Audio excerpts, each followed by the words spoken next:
I am very glad to be here to support Martha, not only as a truly wonderful addition coming into the United States Senate, and this is a tough race, folks, but I need her.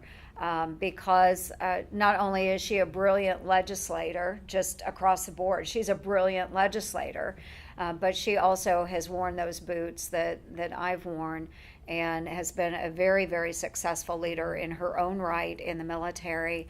And so I need that voice. Martha led the effort to stop the A-10 Warthog from being mothballed.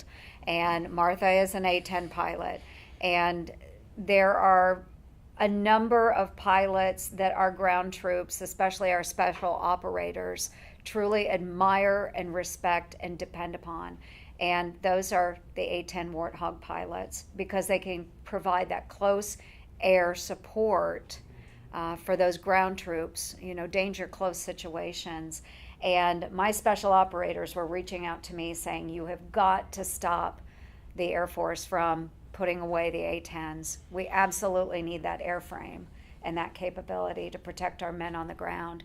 And so, again, want to thank Martha for that initiative, and I was actively engaged on the Senate side. But we need that perspective. We don't need someone that's out there wearing pink tutus and protesting our men and women. We need someone that is serious about what is going on in global security, and Martha's that voice. I'm really grateful Joni's coming out to spend the whole day with us today, and this critical roundtable that we're having to talk about veterans issues. Yes. Joni is the first female combat veteran ever elected to the Senate. And so now I intend to join you as a wing woman. That's right. She and I are actually the only female veterans in the entire House and Senate in the GOP.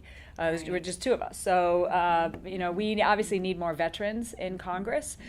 We need the veterans to represent the diversity of all of those who served, to have that voice for strong national security, for support to our troops and our military, because we know what it's like, and to the continuing covenant that we have for our veterans, after they transition out. Whether that's transition for employment opportunities or getting the world-class health care or dealing with the wounds of war, both visible and invisible, and providing that for all of our veterans. Just like every training mission or every combat mission we've been on, we start with the objectives, begin with the end in mind. We pass a lot of things in the House. I mean, that's the voice of the people every 2 years, majority rules.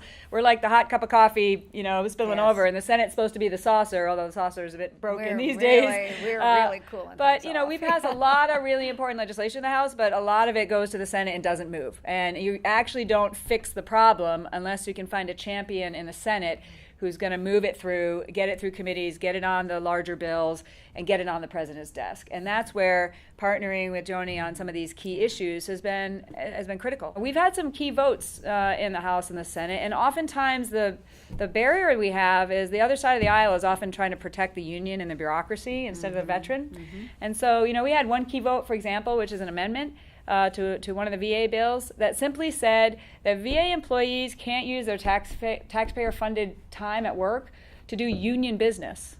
Now, that's pretty common sense, right? You're being paid by the taxpayer to take care of veterans. You should be spending your time at work taking care of veterans. And my opponent, Kirsten Sinema, voted against that amendment instead of for it. So when you have a choice between the bureaucrats or the veterans, I'm going to choose the veterans every single time, and I'm proud of that. Yeah, so absolutely. Thank you. It's really important that I get out of D.C. as fast as I can to get back to Arizona. I consider it's a deployment when I'm there, and to have that communication, whether it's people have individual cases, right? Because all of our offices have caseworkers that, hey, somebody needs a breakthrough related to the bureaucracy and they're not getting good answers. So we've got it. We've had world-class caseworkers in my office in the House, and we're going to continue to have that in the Senate. Because sometimes if we're trying to fix something with a congressional act or oversight, that's going to take a little while at times. But if we can fix something right now for you because you're just not, being heard or your case got lost or whatever, we can break through and advocate on your behalf. So even if you're hearing, through all your connections with veterans, somebody's having an issue, you bring it right away to our office, especially in the Senate. I'll represent the whole state. When it comes to the other priorities, sometimes what somebody brings up in a case, and it's helpful to have that example, identifies either something the bureaucracy needs to fix or that we need to change in the law. Not everything takes an act of Congress to fix. Sometimes it's us engaging with the VA leadership. Regulation. Like I sort of joke about it. Like, I'm gonna write you a letter. You watch out. I used to shoot 30 millimeter on Taliban, but now I'm gonna write letters for a living. That's my big threat. But I mean, it's the way we communicate and say, hey, we're in our oversight role to these agencies. How are you going to fix this? We've identified an issue. We're assuming it's impacting other veterans. You need to fix it right now. Those are the priorities. They come from you.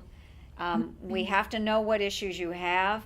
And the way I explain it to my constituents in Iowa, if you hear of anything on the horizon, if you understand that there's something going on, don't assume that we know about it. You have to communicate it to us. And it's easier for us to deal with an issue on the front end of something rather than have it written into law and then have to try and go back and correct something. So VA, probably one of the most important issues. We're working on the military right now. But VA is something that we have to uphold that commitment.